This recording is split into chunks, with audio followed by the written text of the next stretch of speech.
In a world filled with information, where do you turn to get straight talk about retirement, investments, and your money? Lock it in to the longest-running financial talk show in Arkansas, and let us help you build the bridge between information and application. Real financial change begins right here, and it starts with you.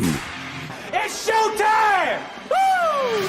Surveys are showing Americans are leaving their jobs at an all-time high rate. If you're thinking of leaving yours in 2022, we've got 4 financial decisions you need to consider before you jump ship. This is the Get Ready for the Future Show. Hello and welcome to the Get Ready for the Future Show. It is time once again to step into some straight talk about your money, your investments, and your retirement. My name is Scott Inman, and to my right, Janet Walker.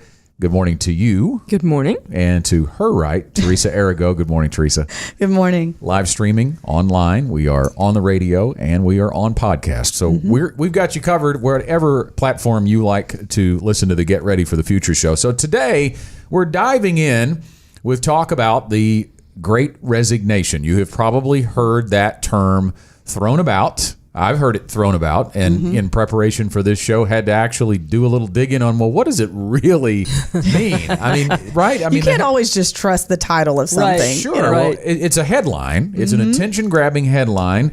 And we know that people are, as I mentioned in the open of the show, leaving their jobs at an all-time high rate. So why is that? Well, according to a new survey by ResumeBuilder.com, roughly 1/4 of 1,250 employed American adults that they surveyed declared their intention of finding a new job in 2022. Now, this is on the heels of 2021 when an estimated 33 million Americans quit their job, and 23% of those in another survey are expected to seek new jobs this year. So it's happening. There's no question that the rates are out there. The question is, what are they doing? Why are they doing it? And I think COVID is to blame for a lot of this. Yeah, it definitely has a role. You know, as financial advisors, we have seen this over the years on an individual basis. When somebody comes in and maybe they have a brother who passed away very unexpectedly, or a next door neighbor or something, then they have this realization, you know what, I don't have any guarantees. Life is too short for me to keep doing what I'm doing and not be happy, so I'm going to make some changes. Maybe that's a job change. Maybe it's retiring sooner than they had planned. Yeah. We've seen that on those individual, basis situations.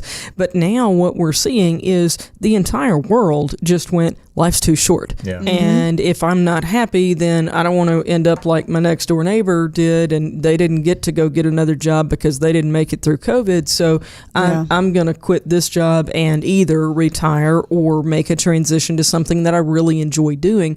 I'm no longer going to work just for a paycheck. And I think especially in those fields where there's a higher risk. I think COVID has more of an impact. Teachers, nurses, medical professionals who were already pretty close to retirement anyway.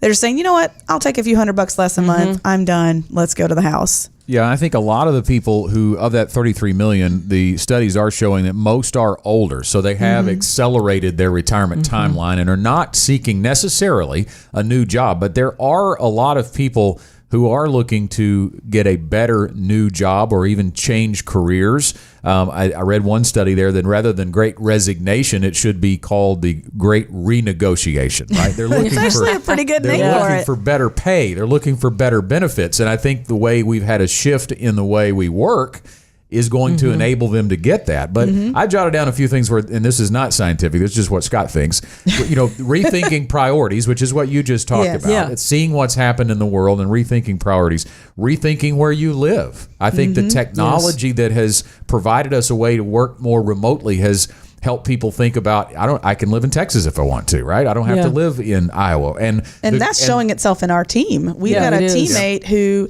is moving to another state, but she's going to be able to continue her role. We never would have had that 5 years ago. Yeah. And so I think a lot of other doors have been opened too for people that maybe they didn't even think to pursue previously, and now they can. And I think COVID restrictions in certain areas of the country versus other areas of the country, they may migrate there. We're seeing that play out. Rethinking the job itself. Do I really like what I'm doing? And then rethinking because you have time to rethink. Yeah. We've been at home a lot, right? Yes, that's Sitting right. around thinking a lot. I think that's a big part of it. But we want you to think not fully emotionally, but think about the financial decisions that are in play here, because that's kind of our role as financial advisors. When we think about counseling people through a career change, through a job change, that's really the side that we play a role in, because emotion plays a part in this, but it can't be the only thing. And it shouldn't really be what does. I think when you make emotional decisions, whether it's a job or it's your finances, it's usually going to push you the wrong direction when you let your emotions lead the way. So yes, you may not love your job, but don't just walk out. Be logical about what you're going to do, or you're just going to end up back where you started. I think the key is, the emotions may have a basis in fact, but let the emotions cause you to start the process of finding logic, whether it is where your emotions drive you immediately or whether it's a different path. You're feeling that way for a reason. So dig a little bit deeper and figure it out, and figure out what the best solution is for you. And guys, way pre-COVID, I have for many, many years said, if you're going to bed on Sunday night dreading Monday morning, it's time for a change. Yeah. You're not pursuing your passion. I don't care how old you are. I don't care what it is that you're doing as far as a job. If you really dread going to work, you're in the wrong place. And I think a lot of people have really taken the time to look at that in the last couple of years. So at the end of our show today, we will be talking about a few things we'll call it a word of caution to consider before you actually make that leap. But we'll get there at the end. First, it's our 4 financial decisions you need to consider. I started to say that you need to make, but I think consider is first before you jump into the new job. And it's not really going to be about investments or retirement necessarily. It's going to be really more benefit based. Our number one of our 4 financial decisions you need to consider is claim unused time off. Now, I see that, and I think my first reaction is people know how much time off they have, but that may not be the case. No, it really depends. Yeah. I know there's an organization here in Central Arkansas that I worked with a lot years ago, and those guys knew it. I mean, down to almost the penny, 100% of the time. In other places, some people are like, you mean I have, like, they're going to pay me vacation time? What? They don't have any idea about it. So be sure that you know that. But one of the other keys to realize on this is that when you take that, it's usually a pretty good sizable amount. And so the IRS is going to get a chunk of it. You have the ability to defer part and maybe even all, depending on how much you've already contributed to your 401k. But if you have a retirement plan like that at work, you have the ability to defer a portion of that vacation money into your retirement plan. So it's a chance to boost that instead of giving up a significant amount of it to taxes. And to be clear, what you're talking about is the employers that allow you to get like a lump sum payout for the hours that you still had. Not all employers do that. Right. So make sure you check your handbook and understand your rules, because there are some that once you've turned in notice, you can't take vacation time. So if you're considering a job change, might want to go ahead and take some vacation, since you won't be able to take it with you. But understand your options. For sure. Yeah, we've worked with a lot of folks in the public sector, and I think of firefighters, policemen. A lot of those will be able to take that lump sum, and they do allow that deferral into their retirement plan up to the maximum contribution, right? They can get it all in there to avoid taxation on it, because that's the real big issue there. But you can also provide a real boost to your retirement plan if you haven't, if you're a little bit behind on that. And there was even one gentleman I can recall working with that, above and beyond hitting the maximum in their employer-sponsored plan, they actually let them make a full IRA contribution on top of that, which was really nice as well. So you definitely need to look at your options when it comes to claiming the unused time off, because that is money left, or at least time left on the table. So that's number one on our 4 financial decisions to think about if you are considering joining the Great Resignation or the Great Renegotiation of 2022. We knew it happened in 2021, and it seems to be continuing this year. So we're hoping to reach out to folks today that are thinking about that and give you some things to think about above and beyond, I just want out, or I just want something new, or I just want more pay, because it's not all about that. So take a look at that. Number 2, make plans for health insurance. Now, this depends greatly on what's happening, right? The mechanics behind this. If you're leaving one employer and going right to another, you've already got the job lined out. This is probably not a big deal, because more than likely, although not always, more than likely you're going to have a group plan available at your new employer. That may not always be the case, but if you're stepping into a time where you're going to be unemployed, there are some big decisions to make. And there's a gap in time. Even if you're going, like, you left one job on Friday and you start the new job on Monday, it's highly likely that there's still a gap in coverage time. And guys, you would not believe how many times I've heard stories like this. Well, I was healthy as could be. I was only going to be without coverage for a couple of weeks, so I wasn't really worried about it. And then I had to have my appendix removed. Yeah. And so Murphy's Law gets a hold of them. So like that's surgery, that's hospital time, all of that stuff without any health insurance in place. And COBRA is an option. And I remember when my husband and I had a job change many, many years ago now, and we were broke at that point in life, and COBRA was like paying another house payment. So it's not a fun experience, but I would rather make 2 house payments than to have to pay for having my appendix removed, without any health insurance. Yeah, and to be clear, the way COBRA works is if your employer is large enough, your employer is likely paying a portion of your health insurance benefit expense. So like here at GenWealth, there's a piece of it that we have to pay out of pocket, but there's a big chunk of it that GenWealth pays on our behalf. If I were to leave GenWealth, don't worry, I'm not going to. I love it here. But if I were to, I would have the choice of continuing my plan, except the full expense is now on me. So like when Joey, during COVID, he was laid off for a period of time. We had to pay somewhere around $600 or $800 a month to maintain his coverage, to fill the gap until he had a new position somewhere and was able to get coverage. So it is going to be something you need to plan financially for if that's what you need to do. There are also providers who will give you short-term health insurance options as well. So you've got a lot of different options out there, but make sure that you're not skipping over that or failing to plan for it. Well, and I said it when we dove into this, number 2 in our 4 financial decisions to consider, that you likely will have an opportunity into your new employer for healthcare coverage, but you do need to compare those plans, because I think that's a huge deal when you think about, I'm going to get paid X more in income. It could really get eaten up if your premiums are going to be considerably higher. Yeah. So very important there to look at. And then I think the other thing to point out here too, before we move on to what we're calling 2B, so we really kind of have 5. It's 2 different types of insurance. 2 different types of insurance, falls into the insurance. But the other part is what if you are really actually in the Great Resignation and you're not in the renegotiation? In other words, you're leaving the workforce and you're retiring. Maybe you're retiring early, prior to age 65. You're not Medicare eligible yet. Some considerations there. You're going to have some kind of gap coverage. And I know most people think about that because that's the most common age that people retire, primarily, 65 is, primarily because they want to get the Medicare. But there are other options out there. There are medical sharing programs available. There's a lot of a la carte policies out there. The a la carte policies tend to be way more expensive, but the medical sharing may be an opportunity for you. And another thing we see quite often is the age gap, between a husband and wife. If they're going to retire at the same time, if the one who has coverage at work can continue, to work a little bit longer and buy them some time. Yeah,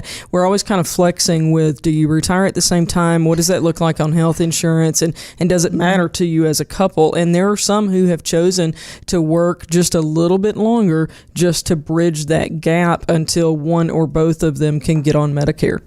And since Janet, I brought up Medicare, we should use the opportunity to talk about our added value that we have when it comes to retirement planning. Yeah, absolutely. We are very pleased to have Tony Contorno on the GenWealth team. He is helping to walk through that process for Medicare planning and can help you apply for Medicare and just handle all of that for you when you come in and meet with an advisor at GenWealth to walk through the process of getting ready for retirement at the appropriate timeline when it's time for you to start looking at Medicare and what that's going to look like for you. Tony can spend the time to walk through all of those details and explain it. Frankly, guys, people get overwhelmed with it. And at that point, many times you're not at an employer, like there's nobody really to talk to. And so they feel pretty lost on that. And we just felt like that was a knowledge gap that we had an obligation to fulfill here at GenWealth. So that's why Tony's here, and we are very glad to have him on the team. So if you're in that, I'd say 64 plus age range, it's time to start having that conversation if you haven't already, and Tony can handle that with you.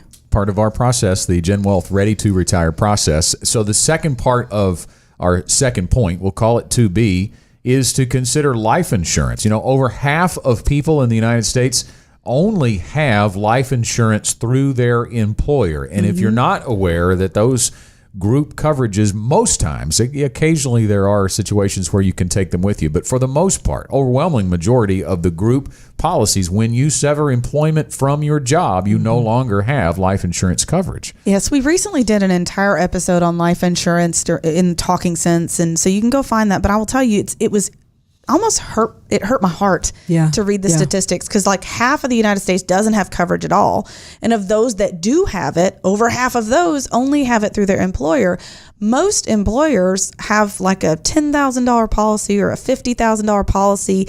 That is not enough to replace your income or to help your family meet their goals for retirement or cover the gap that happens. There's so many factors that it does not take care of, and it just breaks my heart that a lot of people aren't aware of this. Yeah, and we'll talk about the coverage we have here at Gen Wealth. We have coverage for the employees and for their spouse, and it's enough, to cover final expenses. But like you said, it is not enough to replace income. And I always use this story as an example. When you talk about $250,000, and if you might be paying for a policy at work that maybe has that much coverage.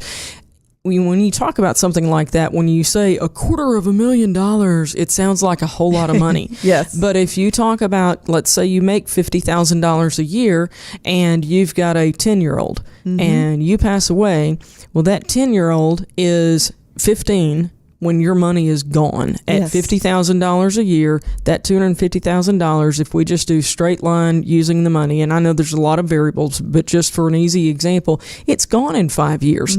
Was the kid going to go to college? Were you going to help with those expenses? Do they still need maybe to eat and have new clothes and maintain their standard of living? I think a lot of people look at a sum of money and they don't think about, okay, if I'm gone, then my spouse has this sum of money. What do they do with it, and are they able to replace my check? And that's really what we're solving for. We look at life insurance, while we're all licensed and can sell life insurance, we don't look at it from the vantage point of a life insurance salesman. Yes. We look at it from the vantage point of a financial advisor. And a financial advisor, when you walk in with a check from the insurance company, we have to take that check and turn it into income for you. So we want to be sure that you have enough coverage in place. And frankly, what I would encourage you to do, we're talking about job change, whether it's from one job to another or to the point of retirement. You have to ask yourself, is my family going to be able to maintain my their standard of living if my check stops coming? And when you think about employer plans, as a side note, your employer has control over what that plan offers year to year. So you may have had a plan that offered 3 times your salary, which is pretty good stuff. And it might change the next year. So really, it's important to have a policy outside of your employer. And we're going to say term. That's just kind of how we work. Okay. It's important that you have a policy outside of your employer that covers your family's needs, and consider your employer plan like icing on the cake. And just to throw out another little myth that we noticed and tried to debunk in our show recently, and it's the mistake I made before I worked here. Our thought with my husband when we had little ones at home was, if we pay off the house and we pay off the debt, they'll be good. My family will be good. That's what we hear all the time. Yes, and that's not true. I've seen it just recently, and it broke my heart. There was a lady who, there was life insurance, huge house. She can't afford to keep it. So she's going to have to sell it and change things drastically because there's no continuation of the income. There's only enough to just kind of take care of those last expenses. Well, and from a widow's perspective, not necessarily for the widower, but for a widow, the gut instinct is to pay off the house because it's a security blanket type of thing. And then, okay, the house is paid off, but now how do you fund, like you're saying, Teresa, how do you fund the other expenses of life? How do you pay property taxes? If your income isn't high enough to cover that house that you own. Right. And so it can get pretty messy pretty fast. So the moral of the story is, be sure that you have insurance coverage in place, that it doesn't matter where you work or what benefits they offer, that your family is taken care of regardless of your job situation. That's number 2B on our 4 financial decisions you need to consider before you leave your job if you're one of those considering switching jobs or careers in 2022. We're up to number 3, and that's decide what to do with your 401k. And that is a big one as well that does not get made quite often at the time of changing jobs. This seems to be an afterthought. We work all the time with clients who come in and they have what we would call orphaned 401ks. They've left their employer years back and left it at that old 401k, sometimes multiple old 401ks from multiple job changes. But let's talk about the decision process with what to do with your 401k. We're going to do a brief Gen Wealth throwback. This goes to pre-Teresa and pre-Scott days. This is a long time ago. We had an IRA lockbox, and it looked like this. I actually know what you're talking about. Yeah, it looked like this FBI or CIA kind of briefcase, and it had like Monopoly money sticking out of the top of it. The point was, when you leave your workplace, you've probably got some personal pictures around your desk and all that. We pack up all of that stuff. But for whatever reason, we leave the money there. Like, what the heck are we thinking? You know, because frankly, you can reprint the pictures that you've got on your desk. You can duplicate that, but you've only got this one 401k, and you're leaving it behind and not really aware of the options. And that's what we want to talk through today. Yeah. So one thing that's really important to understand too, before you even look at the options you have, is the vesting. This isn't the case with all employer plans, but with 401ks specifically, there is a vesting period. What that applies to is the employer match. So they'll have a schedule of how much of that employer match you have earned based on the number of years you've been there. Most employers, at most, you're going to look at 5 or 6 years before all of that match is yours to keep.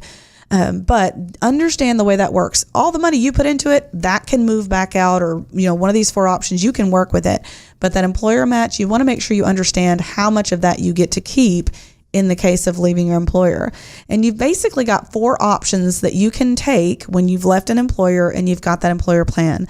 First one is to cash it out. Now, I can't tell you, you can't do it legally, but I'm just going to tell you the taxes will hurt. Yeah, you're going to be shocked, and not pleasantly shocked, about how much money goes to the IRS in that situation. So, if you're talking about a smaller amount of money, it may not cause you to go into the next tax bracket. But let's assume that you go into the highest tax bracket, because it's usually a pretty good sized pool of money when you're changing jobs. So you go into that higher tax bracket.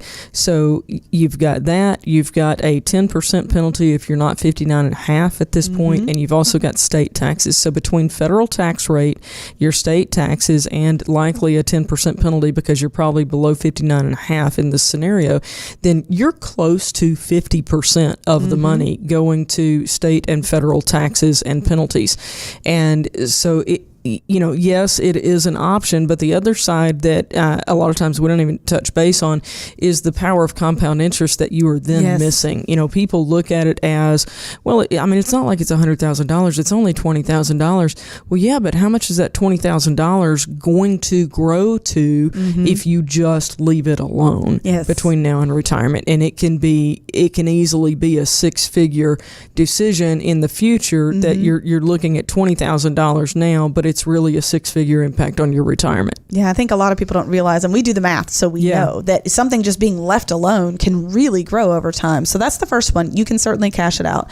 The next one is you can leave it there. We call them orphaned, but I mean, it's not necessarily truly orphaned. If you have a platform where you can monitor it, that may be an option for you.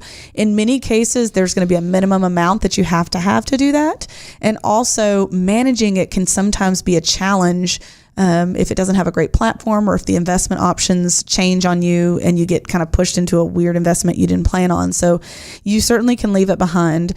Third one is you can roll it over to the new employer if that's allowed. If your employer has a 401k, you can do a rollover from the old one to the new one and let it stay invested there. So the investments will have to shift probably if they have different investment types. But the last one is you can roll it over to an IRA.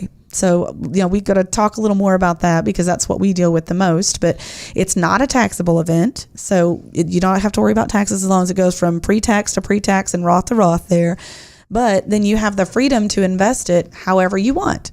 The big trade-off is that your employer, they're absorbing some of the expense of investing when you're in that 401k, whereas when you're inside of an IRA, the investment costs are going to be passed on to you in that setup. So when you think about how does that work, I would advise too not going it alone on this. Yeah. Yes. Work through first in help making the decision. You need a financial advisor involved, helping you determine what option is best for you. But once you've made that decision, even going through the process of it, yes. I think it's very important because you're not going to talk to your employer in most cases. You're actually going to talk to the 401k provider, right? So the big company that handles the 401k and their processes, we've seen them all. Sometimes you can make a phone call and get it done at the snap of a finger, and sometimes the paperwork trail lasts for hours. I had days, a client. We were on the phone because she'd gotten exasperated before she came to join me. She had already been trying to do some things, and she got exasperated with them. And so we started working together. And she gets on the phone with me, and we go through the conversation. And after she goes, I don't even know how that just happened. I have called them 5 times and could not get this taken care of. And I was like, ma'am, sometimes you just got to speak their language. And I can, you know. And of course, I also have a client who she sent me a meme of some guy, and he's like on the phone, and he's like, and it says, I said service. And I was like, yeah, that's me. I'm a bit of a bulldog for my clients. I will own that. We have to take care of them. Need an advocate. That's right. So that's the third financial decision to consider if you're going to be part of that migration or Great Resignation in 2022, thinking about leaving a job or a career, decide what to do with your 401k. And it doesn't have to be made before you leave, but it does need to be made shortly thereafter. And the final one for us today, update your budget. Now, that may seem pretty simple to think about, too, but we're going to talk about this one in multifaceted ways because it's not just about spending, right? It's also about what are you saving, and can you keep doing that? Because that's a big consideration from a financial advisor perspective is if you're working, if you're a client of Gen Wealth and you're working with us and we have a retirement plan built for you, we need to make sure you're still on track if at all possible. And that means the change in income, how does it impact your retirement plan and how does it impact your spending? I mean, really what you want to think about is income above and beyond what your family is used to living on. And whether it's $100 a paycheck or $1,000 a paycheck, it is excess money above and beyond what you have needed up to this point. And I do want to be very real about where we are with inflation right now. I get that you may need part of that. We don't want you to use necessarily all of the excess to go towards your future, but there's some of it that you might need because groceries cost a little bit more than they did a year ago. We get that.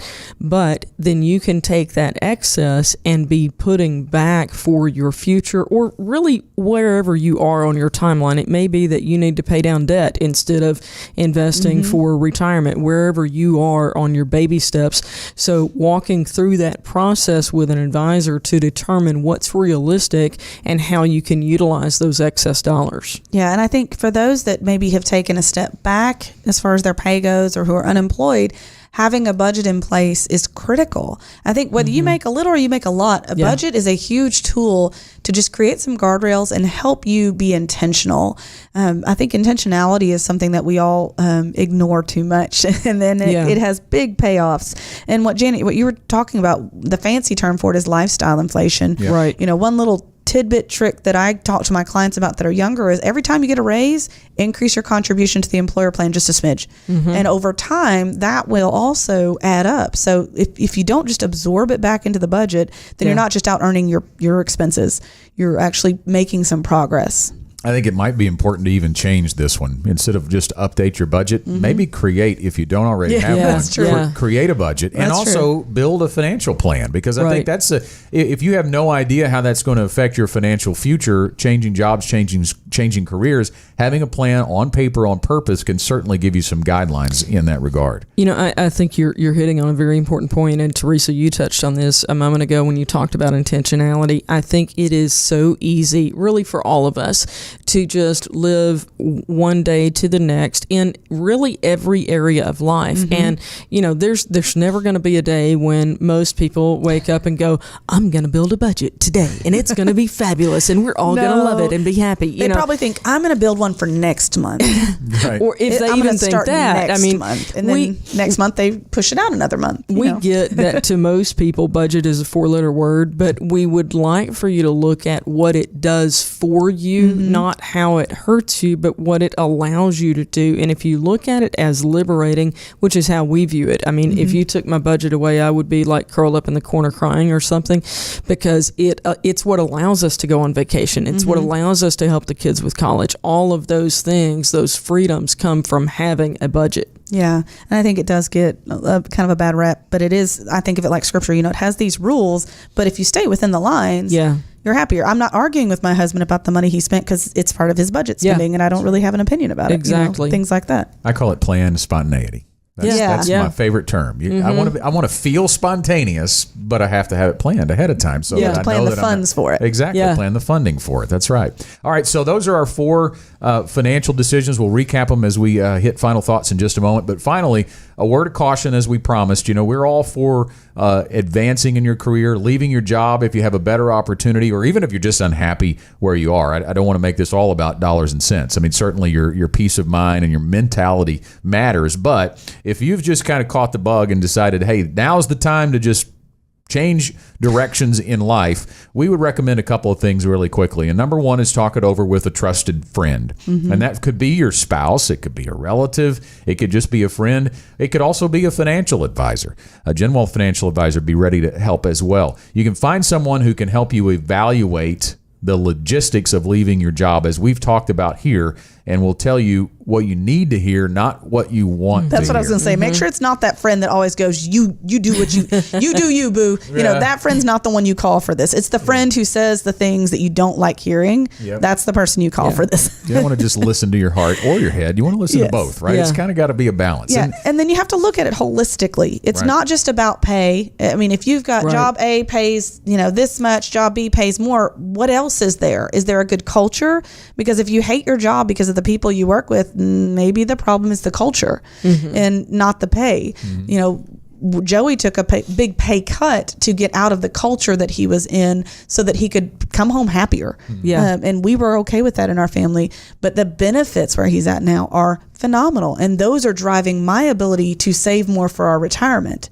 Because his insurance is so inexpensive, I have the ability to put more into my retirement account because I'm not now paying for it. So it's you got to think of it holistically, not just the pay, but what are the benefits of both options? Because you may be able to create some better space where you are instead of just leaving. Well, Joey had a trusted friend that was a spouse and a financial advisor.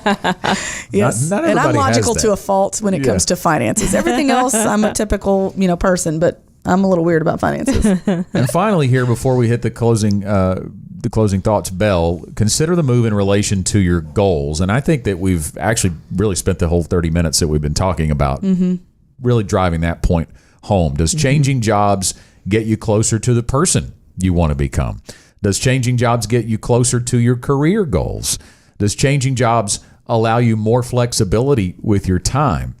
Or would changing jobs allow you to focus more on what you value? And I would throw in there additionally, how would changing jobs affect your retirement? And if you don't have a retirement plan in place, this would be a great time to get one to see how it could affect, to find out if you're on track and find out where you would go by changing jobs or careers. So there was the final bell. That means it's time for our closing thoughts on the Get Ready for the Future show. Teresa, we'll start with you. So just to recap those 4 money moves that we talked about that you need to consider. Claim your unused time. So your vacation time, look into the policy and make sure you get the most out of that. Make a plan for how to deal with your health insurance and life insurance. Decide what to do with your 401k and then update your budget so that you can be intentional going forward. So I would say let's think about what the impact of what your decision is today on all of your tomorrows. One of the Gen Wealth standards here is that we value good communication. And that means in this situation, it means talking with your current employer and understanding what you might be walking away from, talking with your future potential employer and understand that transition, talking with your spouse to be sure that you're considering all the different aspects of this, and then talking with a financial advisor. So being sure that you cover that good communication all the way around so that you can make an informed, logical decision today that's going to impact your tomorrows in a good way.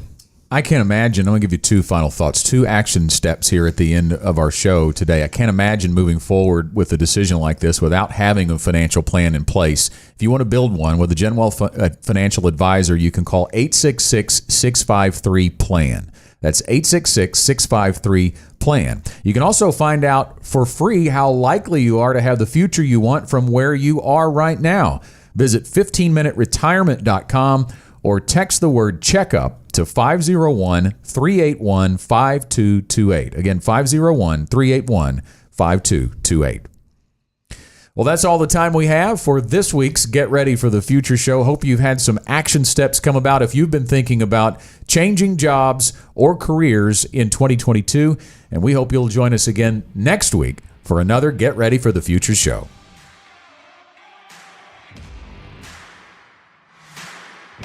The Gen Wealth Financial Team is available to you 24/7 at info@getreadyforthefuture.com or call our offices at 866-653-PLAN. That's 866-653-7526. You should personally consult a financial advisor before making any investment, and no strategy can assure success. Gen Wealth Financial Advisors is an Arkansas-registered investment advisor with securities offered through LPL Financial, member FINRA SI.